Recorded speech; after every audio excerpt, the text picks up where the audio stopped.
Oke, baik. Selamat sore semuanya. Sore. Oke, baik. Pada pertemuan hari ini adalah kelas 10, di mana pertemuan minggu lalu kita membahas tentang analisis kinerja dari simpang tidak berapil. Nah, sekarang kita akan membahas dari simpang yang berapil. Bedanya di mana? Kalau simpang tidak berapil tidak diatur menggunakan simbol tertentu. Jadi tidak ada lampu merah atau hijau. Simpang berapil memiliki aspek merah dan aspek hijau, di mana pergerakannya diatur oleh sinyal. Pertanyaan saya satu, ketika sudah ada lampu merah atau lampu hijau di sana, kenapa simpang masih mengalami kemacetan? Kira-kira ada yang tahu? Atau ada yang pendapat? Kira-kira? Iya. Kendaraan lebih keras jalan. Oke, dalam itu yang lain?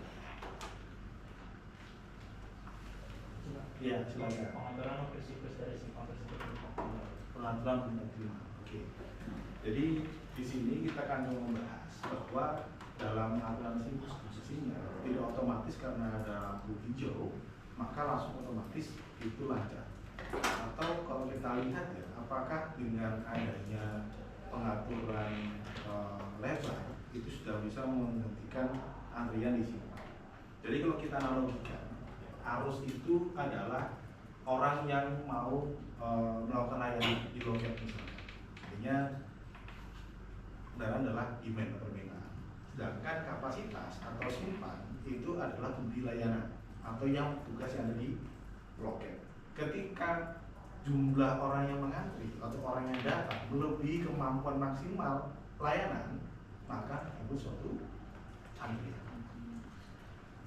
Maka di sini kita lihat bahwa arus datang ini adalah permintaan atau orang yang mau mengantri atau mau melewat. Kapasitas adalah layanannya, kemampuan untuk melayani arus yang lewat. Kalau kita lihat kapasitas itu dibandingkan arus ini tidak harus ini juga.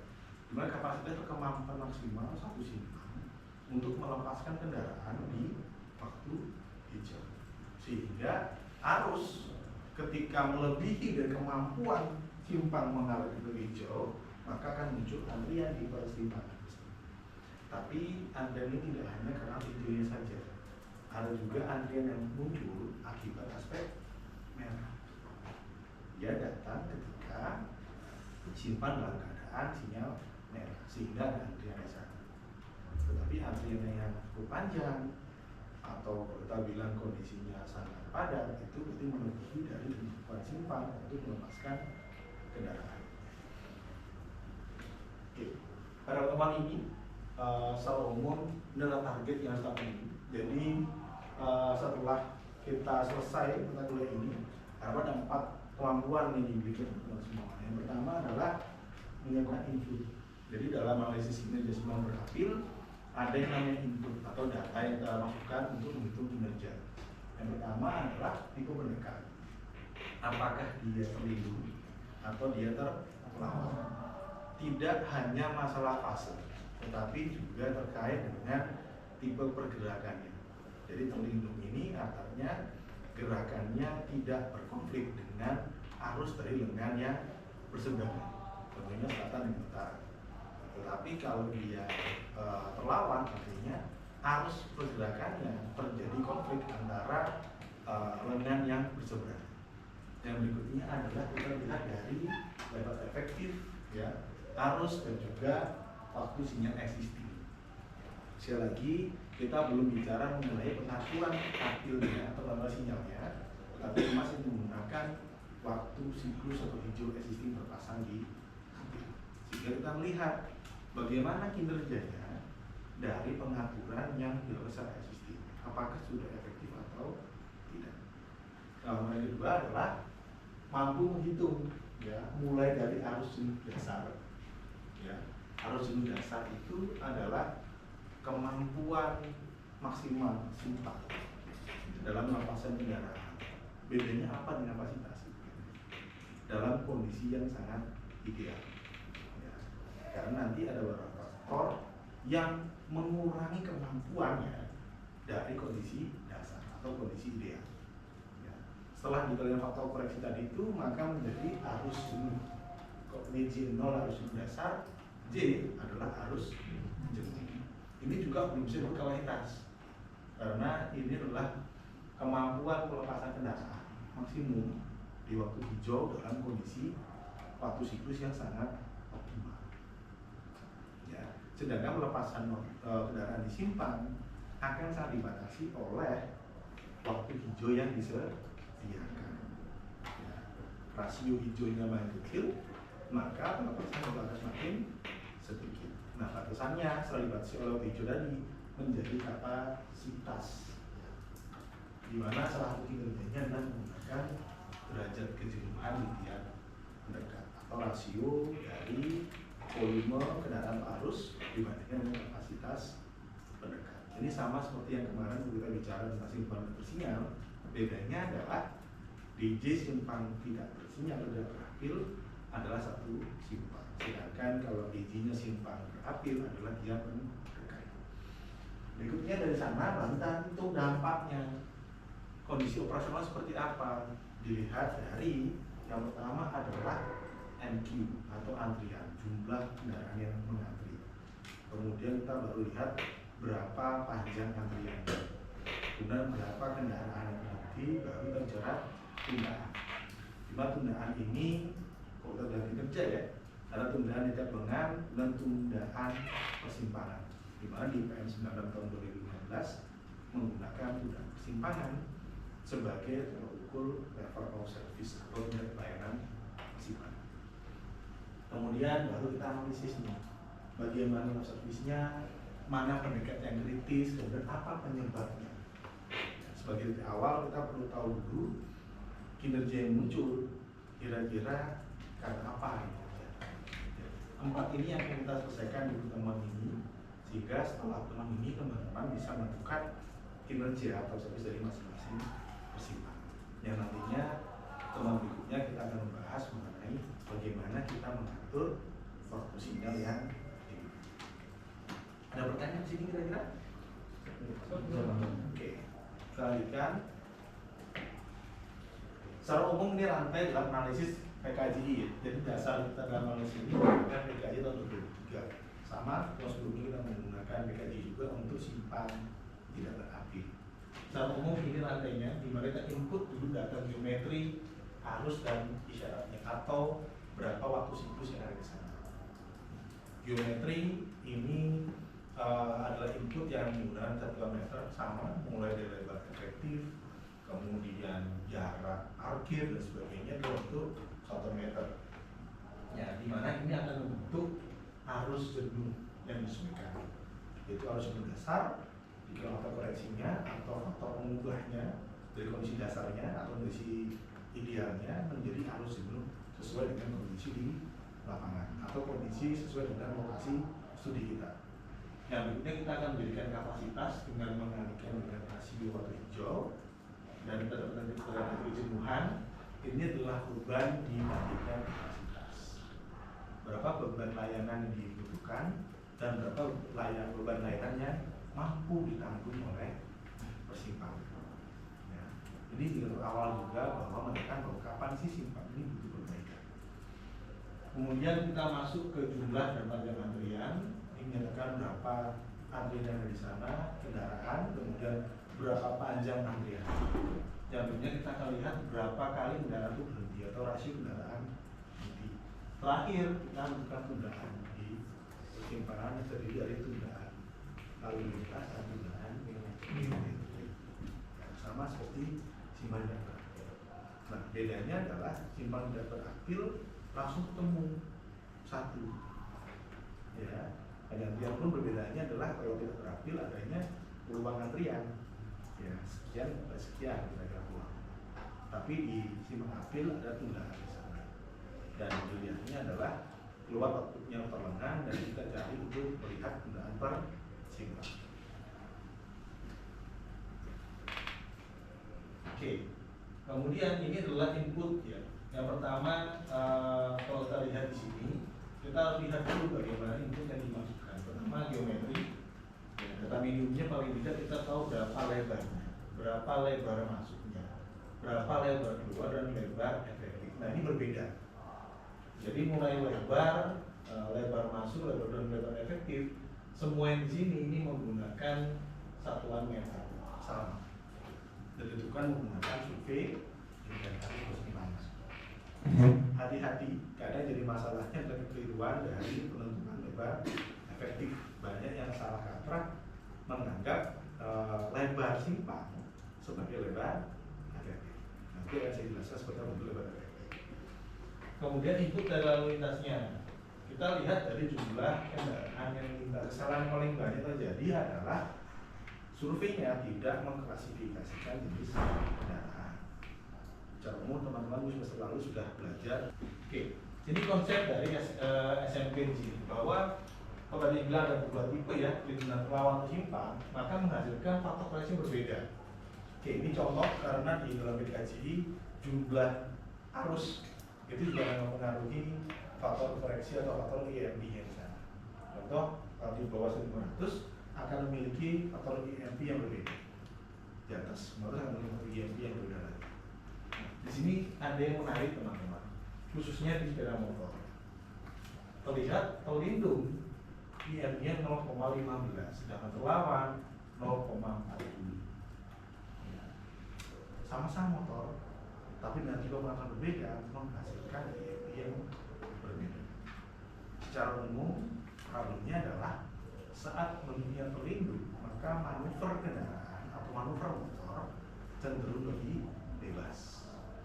Ketika bentuknya opposite atau terlawan, maka manuver kendaraannya menjadi lebih terhambat, khususnya di motor. Karena motor lebih suka zigzag ya. Kondisi ini kalau kita lihat ya, bahwa dalam IMP itu mungkin Mas jelaskan bahwa tergantung dari yang pertama diversi, yang kedua kecepatan, yang ketiga adalah manuver. Tiga ini menunjukkan berapa besaran IMP. Tapi dalam hal ini kita cukup menggunakan apa yang ada di dalam PKJ.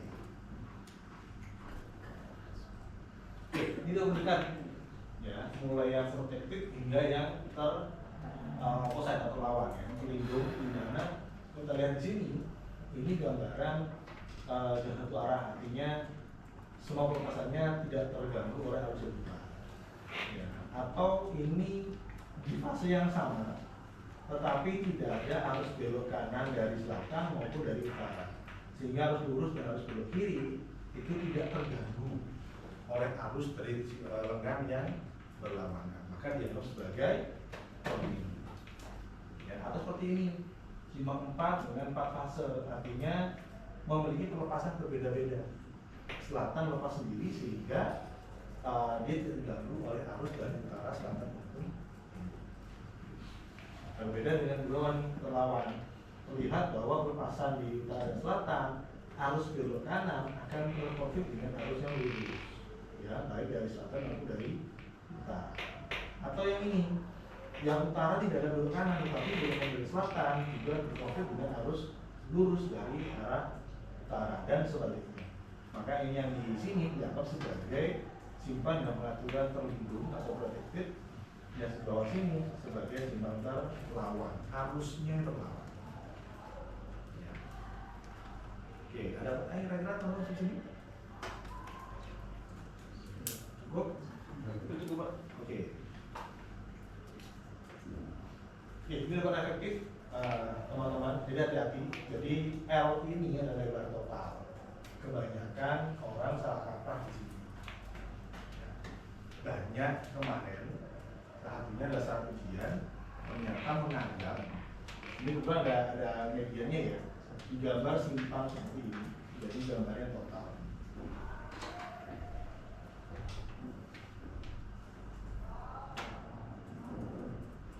Seperti ini, dianggap lebar ini sebagai lebar efektif. Ini salah kaprah. Maka hasilnya akan sangat berbeda ya, atau jauh dari hasil yang sesuai gitu ya. Ini hati-hati di sana bahwa lebar efektif itu dari masing-masing. Simpangnya tanpa median, maka yang dilihat adalah lebar ini lebar masuk. Ada bedanya nggak lebar masuk dengan lebar efektif? Ya, ini baru lebar, ini baru lebar masuk ya. Lebar efektif adalah lebar masuk dikurangi dengan hambatannya. Contoh di sini lebar masuk, ya. Kemudian di sini ada ruang parkir, maka dikurangi dari lebar untuk parkir. Sisanya disebut sebagai lebar efektif. Atau dalam hal ini contohnya adalah di sini ada yang pulau jalan, dan ini ada peraturan belok kiri jalan terus, ya berdiri langsung. Maka dianggap sebagai lebar efektif ketika lebar ini total ini dikurangi dengan lebar untuk arus belok kiri langsung, ya maka LM-nya adalah ini, atau kita juga bisa bilang ini sebagai lebar efektif. Atau seperti ini L, Anda belok kiri langsung, ya maka ini dianggap sebagai lebar masuk atau juga disebut lebar efektif, ya. Kalau belok kiri langsungnya kurang dari 2 meter, maka dianggap tidak ada belok kiri langsung. Efeknya bagaimana? Efeknya adalah lebar total ini L dianggap sebagai lebar masuk dan dimaksud lebar efektif. Nah, beda teman-teman, LMU ini bisa jadi bukan lebar efektif. Kalau misalkan di sini ada kendaraan parkir, ya, atau pada lapak tertentu di sini, itu ada gangguan di sini, sehingga tidak dapat digunakan sebagai ruang henti, maka dianggap sebagai LM tidak sama dengan lebar efektif. Lebar efektif adalah LM yang dikurangi dengan hambatan atau lebar hambatan yang ada di sini. Ya, contoh di sini, misalkan ada kendaraan parkir lebarnya sekitar misalkan 1,5 meter. LM-nya adalah misalkan 4,5 meter. Maka LE adalah 4,5 dikurangi 1,5 sama dengan 3. Ini contoh penentuan dari lebar efektif. Tapi yang nanti ingat adalah terkait dengan belok kiri langsung. Dengan ada belok kiri langsung, maka lebar belok langsung tidak dianggap sebagai lebar masuk dan tidak dianggap sebagai lebar efektif. Maka diabaikan, termasuk arusnya. Arusnya tidak dianggap sebagai arus masuk. Tapi Pak, ada lajurnya nih, lebarnya di atas 22 meter, tetapi nggak efektif karena terhalang oleh antrian, sehingga orang nggak bisa belok kiri langsung. Maka dianggap totalnya itu sebagai termasuk lebar belok kiri langsung, dan dianggap tidak ada arus belok kiri langsung, maka disebut arus total, dan lebar dengan lebar masuk termasuk dalam sebagai lebar efektif. Bisa lain teman-teman?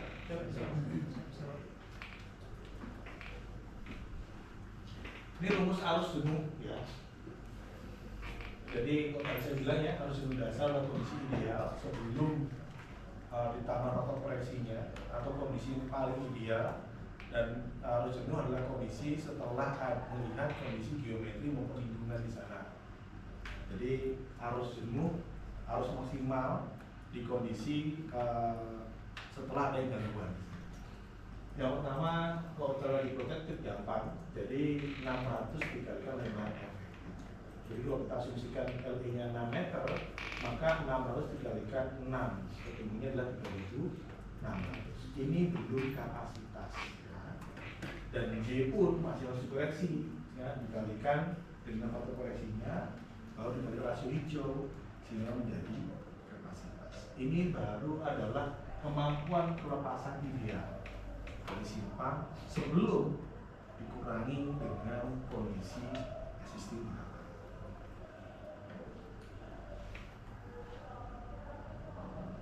Pada umumnya ini adalah melihat seberapa jauh perbedaan kondisi nyata dengan kondisi dasar. Kondisi dasar itu apa? Genom.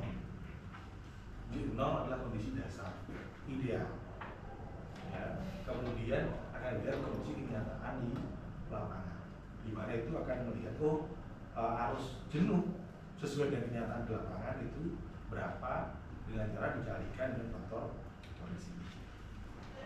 Berikutnya parkir. Jadi dilihat dari stop line sampai ke parkir pertama, kendaraan pertama di sana. Kira-kira nih, boleh nggak ada kendaraan parkir di sini? Kenapa nggak boleh? Mengurangi kondisi. Oke, mengganggu Pak. Mengurangi tempat saya ngantri. Ini tadi, ketika ada parkir di sini, maka mengurangi juga efektif. Maka di sini Pak seperti tidak ada ruang parkir. Kenyataannya beberapa tempat ada. Maka lihat di sini nih, berapa jarak parkir dari stop line menuju ke kendaraan pertama. Ini Pak. Makin dekat makin jelek, makin jauh makin bagus. Oke, ini adalah rencana ukuran kota. Lihat di sini bahwa jumlah populasi mempengaruhi arus jenuh. Ya, mulai 0,82 artinya kurang dari 1 juta penduduk, maka akan mengurangi ini kok 3 juta yang ngomong, tapi 1 juta pertama adalah tipe lingkungan, hambatan sampingnya, sama tipe transportasinya. Ya, termasuk ini daerah rasio daerah diameter. Cuma lingkungan dibagi jadi komersial, pemukiman dan akses terbatas. Tahunya dari mana kira-kira? Kapan dikatakan komersial? Kapan dikatakan pemukiman?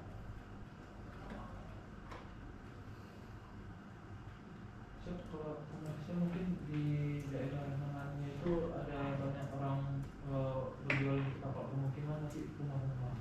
Oke. Kalau pemukiman itu yang rumah Pak, kalau yang komersial berarti pertukuan. Misalkan dalam utaranya itu Tuku, selatannya rumahnya warga. Masuk mana kira-kira?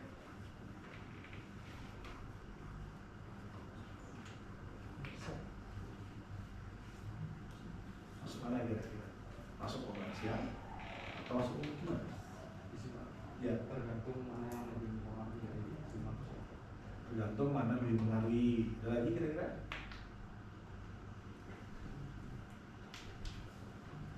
Tipenya dipisah kok karena Tipe ini bisa misalnya.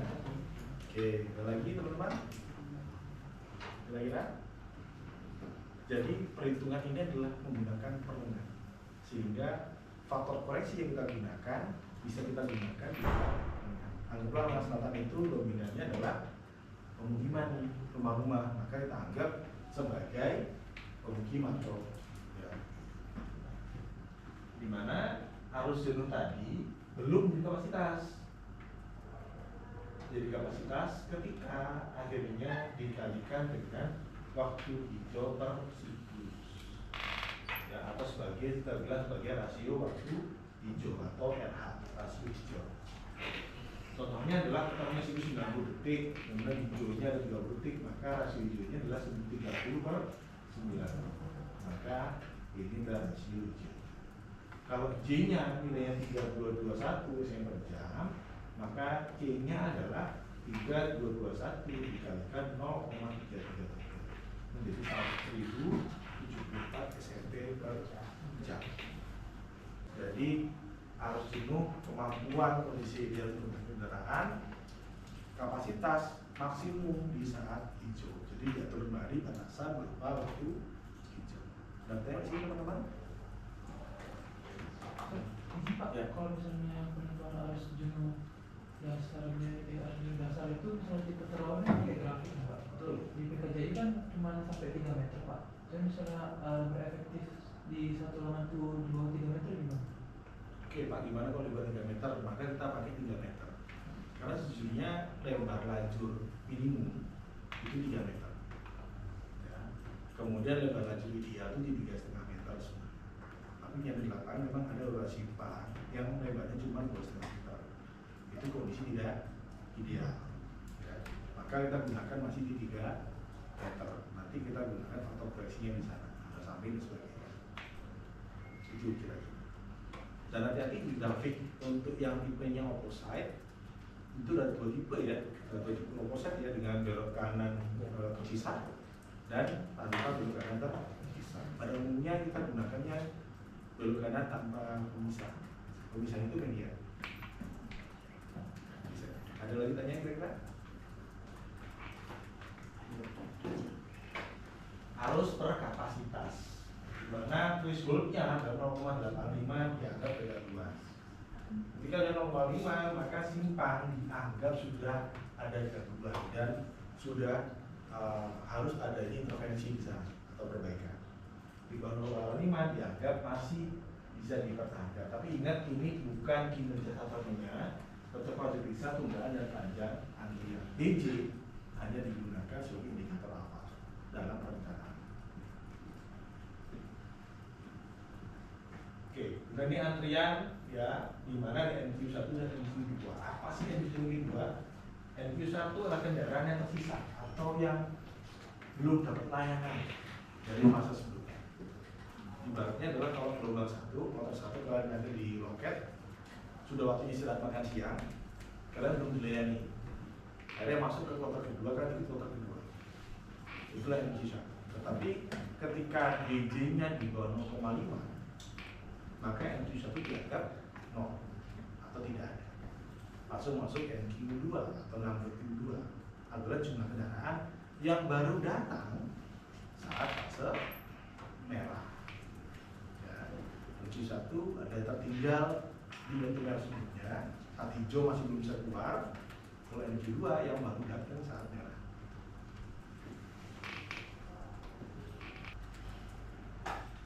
Kemudian ini adalah modus berapa sering orang dipaksa berhenti. Pernah ngerasain di persimpangan ya? Kita berhenti lebih dari sekali. Ngantri, Pak hijau datang nih, kena merah berhenti gitu. Kemudian hijau jalan, belum keluar simpang, udah stop lagi. Berarti kita berhenti lebih dari 1 kali atau 2 kali. RKH menghitung berapa kali rasio kendaraan dipaksa berhenti di persimpangan. Lebih dari 1 maka dianggap bagus. Buat tundaan ini, tundaan lalu lintas, ada tundaan biometris. Biometri adalah perlambatan akibat gerakan membelok atau kondisi grafik volume dan kecepatan. Artinya makin banyak volume kendaraan akan memperlambat laju kecepatan di ruas. Nah, makin banyak lalu lintasnya maka akan makin tinggi tundaan di persimpangan. Maka tundaan lalu lintas tundaan yang disebabkan oleh kondisi dinamis atau kondisi arus di persimpangan. Kita lihat nih sesuai dengan PL96 ini adalah level of service mulai A sampai dengan F, dimana ketika sangat buruk kalau lebih dari 60 ya, dianggap kinerjanya F kalau sudah mencapai di atas 60, ya 61 dan seterusnya itu F. Nah, ini digunakan untuk melihat seberapa buruk sih terjadi persimpangan. Yang dipakai di sini bukan tundaan perlengan, tapi tundaan simpang. Ya, kita perlu melihat hati-hati dalam menghitung. Ada opsional yang sering dibuat, ya, di mana harusnya kadang-kadang masih kendaraan berjalan, sedangkan harus dikonversi ke grafis dengan tipe pendekatan. Yang dipakai ya harusnya LE, bukan lebar atau lebar pendekat aja. Efeknya apa? J0-nya terlalu besar, kakaknya terlalu besar. Akhirnya mungkin bagus semuanya, berarti nggak menggambarkan. Kok bisa ya DJ-nya bagus, tapi kok di lapangan kok macet gitu. Ya, kesamaan dalam berisi apa? Baiklah, kita pertemuan hari ini. Jadi pertemuan berikutnya kita akan melihat dari kondisi sekarang, kita setting itu tabelnya, kemudian kita senariokan kembali dengan waktu yang baru seperti apa kinerja perubahan. Ya, mungkin itu teman-teman untuk tugas nanti saya berikan di Google Classroom ya, untuk latihan dalam mengoperasikan perhitungan kinerja mesin parkir. Oke, mungkin itu. Kalau ada pertanyaan maka saya akhiri terima kasih hari ini. Terima kasih waktunya. Selamat.